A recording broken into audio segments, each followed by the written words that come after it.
السلام عليكم. لا تنسوا الاعجاب بالفيديو والاشتراك في القناة تشجيعا لنا لنستمر بنشر المزيد إن شاء الله.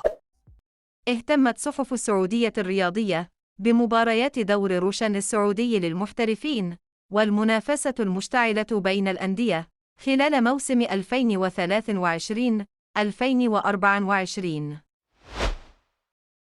أقرت لجنة الحكام بالاتحاد السعودي بعدم صحة قرار الحكم التشيلي بير مازا بطرد لاعب الاتفاق علي هزازي أمام النصر في مباراة ربع نهائي كأس خادم الحرمين الشريفين. أصبح المدرب الإسباني جولين لوبيتيغي على رأس المرشحين لقيادة فريق الكرة بنادي الاتحاد خلفاً للبرتغالي نون سانتو، بينما تم نفي مفاوضة مدرب العين السابق شرودر.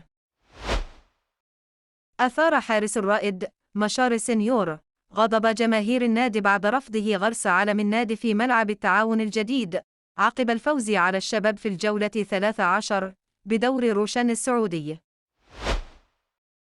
أصبح نون سانتو المدرب السادس الذي يتعرض للإقالة من منصبه في الموسم الجاري بدور روشن، والمدرب 182 الذي يرحل عن الدور السعودي للمحترفين منذ انطلاقه.